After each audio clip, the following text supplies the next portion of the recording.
우리 성추연 부의장께서 이 얘기를 했어요. 그러니까 정부에서 제대로 된 신호를 줘야 된다. 지금 비투 해갖고 영끌 해갖고 집 사봐야 안 된다.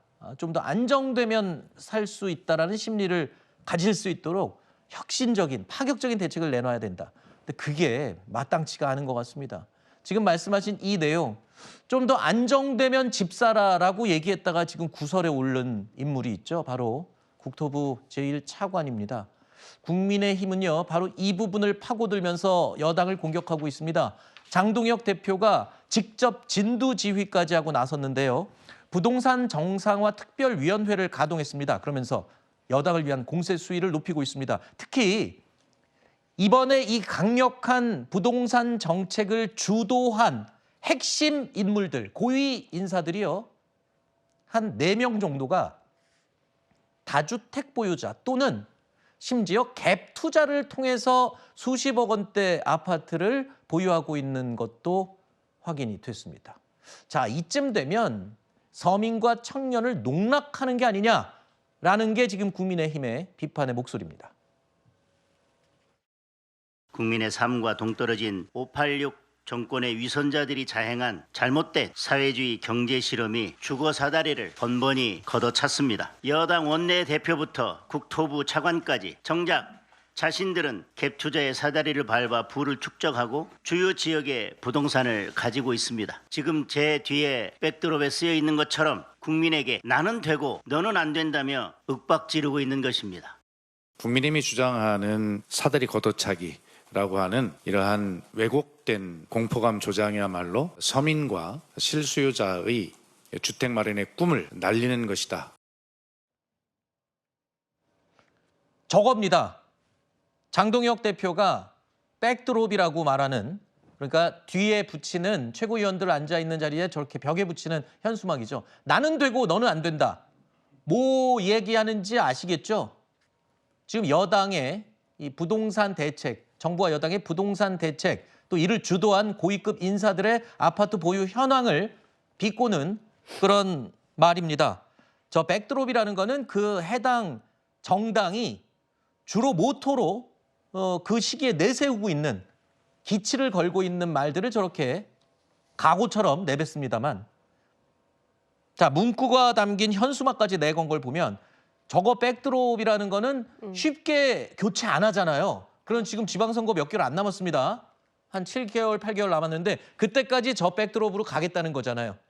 일단은 한동안은 가게 되지 않을까 싶습니다. 왜냐하면은 지금 민주당 내에서 나오고 있는 정책적인 방향성과 그리고 당사자들, 말하자면 고위공직자들의 모습이 굉장히 갭이 크거든요. 여기에 대해서 나는 되고 너는 안 된다라고 말씀을 드리는 겁니다. 네. 지금 이상경 국토부 1차관 같은 경우에는 집값 떨어지면 집 사라 이 이야기를 해서 굉장히 문제가 되고 있어요. 네. 우리 국민들께서는 더 이상 집값이 떨어지지 않고 혹시 지금이 가장 싼 시점이 아닐까. 특히 예전부터 민주당 쪽에서 정권을 잡으면 집값이 오른다라는 속설 같은 것도 있었기 때문에 굉장히 걱정이 되는 상황입니다. 공급 대책이 나온다라고는 하지만 거기에 대해서도 지금 불확실하다라고 국민들께서는 판단하고 계시거든요. 네. 그런데 지금 백드롭에 있는 김명기 원내대표 같은 경우에는 장미 아파트 문제로 지난주에 굉장히 시끄러웠었고요. 조금 아까 말씀드렸던 이상경 차관 같은 경우에도 분당도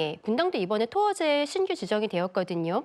여기에 있어서 33억 5천만 원에 매입했던 집에 갭 투자가 있는 거예요. 현재 네. 40억 원이 되어 있습니다. 갭 투자라는 게 전세 끼고 샀다는 그렇죠. 거잖아요. 그렇습니다. 네. 지금 그런 형태로 사고 있는 사람들이 너무 많기 때문에 여기에 대해서 너무나 내로남불 아니냐. 혹시 민주당이라든지 지금 정부에 있어서 고위공직자들이 어떻게 보면은 국민들께 먼저 솔선수범하는 모습들을 보여야 되는데 그러지도 못하고 네. 말로만 지금 국민들, 서민들을 위하는 것이 아니냐라고 지적을 하고 있는 것입니다. 알겠습니다. 교수님, 사실 이번에 강력한 부동산 대책 중에 대통령이 직접 언급한 게 있습니다. 이 갭 투자 못하게 한다. 그랬어요. 갭 투자가 아까 말씀드린 대로 전세 끼고 사는 거예요. 돈이 모자르니까. 네. 그런데 정작 이 부동산 대책을 주도한 고위급 인사는 갭 투자로 30억 원대의 아파트를 보유를 했다. 글쎄요, 이게요, 갭 투자가 무조건 나쁘게 볼 수는 없습니다. 그렇죠? 그럼요. 갭 투자가 되면은 상관없지만 갭 투기가 되면 문제가 되는 건데, 어쨌든 갭 투자 하지 말라 그러면서 이 정책을 만든 사람은 갭 투자를 했다. 근데 이게 또 이사를 해본 분들은 알아요. 이 이사라는 게 나 혼자 가는 게 아니라고 교수님도 여러 번 말씀하셨지만 네. 이게 물고 물려 있기 때문에 어쩔 수 없이 하게 되는 걸 수도 있잖아요, 또. 이상경 그 차관의 설명이 딱 그거죠. 원래 네. 이제 실거주 목적으로 매입을 네. 했는데 이제 입주와 퇴거 시점이 안 맞아서 네. 불가피하게 이제 전세 계약을 체결했다는 건데 맞는 말일 수도 있습니다. 하지만 네. 좀 이제 의구심이 드는 건 보통 실거주 목적으로 집을 이제 사들일 매수하실 생각이면 이전에 살던 집 처분 계획까지 미리 세워놓고 그쵸. 보통 매수 계약을 하는 게 일반적이에요. 본인이 살 실거주자라면 한 채만 있으면 되니까요. 네. 네. 그리고 보통은 이제 이 기존에 살던 집을 팔아야 사실 네. 그 다음 집을 그렇죠. 살 수 있는 자금도 마련이 되는 것이기 때문에 보통은 그렇게 하는 건데 지금 이제 논란이 되니까 이제 설명을 저렇게 내놓으신 건데 저 해명을 고지고대로 들으실 분들이 과연 얼마나 될지는 모르겠습니다. 네. 일단은 부동산 거래를 해본, 이사를 해본 분들이면은 이해가 되실 겁니다. 저 해명이 납득이 되는지 여부를요. 자, 이상경 국토부 차관의 이 발언 논란이 계속 이렇게 이어지면서 결국에는 민주당이 공개 사과했습니다. 그러면서 언행을, 말과 행동을 신중하게 해야 한다라고 쓴소리를 했습니다. 여당에서 직접 나섰다는 건 이번 파급 효과를 적지 않게 본 것 같아요. 이번 10.15 대책이 자꾸 왜곡돼서 전달될 수 있다라는 우려 그렇죠. 때문인 거죠. 그러니까 10.15 대책은 자, 우리는 강남 아파트 샀는데 이제 너네들 빚내서 못 사. 이게 아니잖아요. 그러니까 실수요자들, 생애 최초 주택 구입자 아니면은 청년들, 서민들 이런 사람들에 대한 LTV는 유지가 됐거든요. 그렇기 때문에 그런 사람들이 주로 이렇게 주택을 사도록 해야 되는데 아닌 투기꾼들이 몰려들면서 뭔가 집값이 올라가 버리니까 실수요자들 못 사지 않느냐. 그렇기 때문에 이 대책을 통해서 실수요자들만 살 수 있도록 하겠다라는 건데 자꾸 지금 프레임 자체가 포커싱 자체가 너네들은 강남 아파트 갖고 있지 않냐. 너네는 수십억짜리 갖고 있지 않냐. 이것 때문에 이 전체적인 이 정책의 선의가 왜곡되고 있기 때문에 네. 당에서도 이런 고가의 아파트를 보유하고 있는 사람이나 아니면 그러면서 또 갭 투자를 할 수 했다는 의혹을 받을 수 있는 사람들은 발언에 신중을 기해야 된다는 거죠. 그러니까 전반적으로 이 부동산 정책 자체가 심리에 기반한 것이기 때문에 이런 것들을 좀 글쎄요. 저는 당에 있는 분들뿐만 아니라 정부 부처 분들도 좀 신중해야 된다고 생각합니다. 지금 들으신 것처럼 본인이 갭 투자 의혹이 있으면 좀 말을 신중하게 해야 된다라고 이야기한 거 들으셨죠? 김상경 차관 같은 경우에 본인이 이 갭 투자로 30억 원대 아파트를 보유를 했다. 뭐 그럴 수 있다라고 하더라도 그러면 이번에 부동산 정책을 주도한 그 4명 중에 나머지 3명의 아파트 보유 상황을 보겠습니다. 구윤철 경제부총리 8억 9천만 원에서 시세 45억 원까지 올라갔고요. 2013년도에 경매 낙찰 후에 개포동 아파트 갭 투자 의혹이 일었습니다. 자, 2억 원 금융위원장 개포 아파트 역시 똑같습니다. 또 갭 투자 의혹 8억 5천만 원에 구입해서 시세 40억 원까지 올랐고요. 김용범 대통령 정책실장 대통령실에 이번 부동산 대책을 주도하는 또 핵심 인물이죠. 서초동 아파트 재건축 입주권을 구입했고 약 4억 원대에 구입했는데 시세가 30억 원에 달합니다. 자, 이렇게 국토부 차관뿐만 아니라 나머지 사람들도 이렇게 갭 투자, 갭 투기 의혹 내지는 지나친 이 부동산 차액을 얻었다. 이 비판을 피할 수 없을 것 같아요.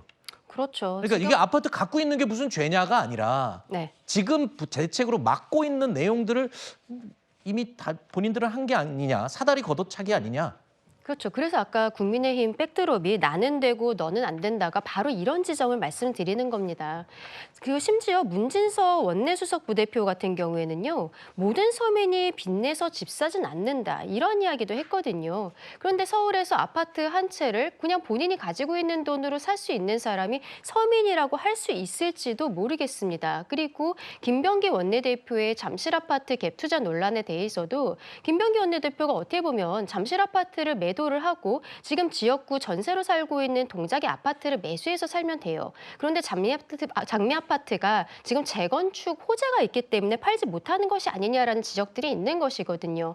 본인이 나서서 지금 이재명 정부의 부동산 정책에 발맞춰서 집을 매도하는 모습을 보여야 되는데 지금 민주당과 이 정부의 고위 인사들 같은 경우에는 본인들은 이미 이런 형태로 갭 투자를 통해서 쏙 비싼 아파트들을 다 보유를 하고 있는 상황에서 서민들의 사다리만 걷어차고 있는 것이 아닌지 여기에 대해서 국민들께서 의구심을 가지고 계신다라고 말씀드리고 싶습니다. 알겠습니다.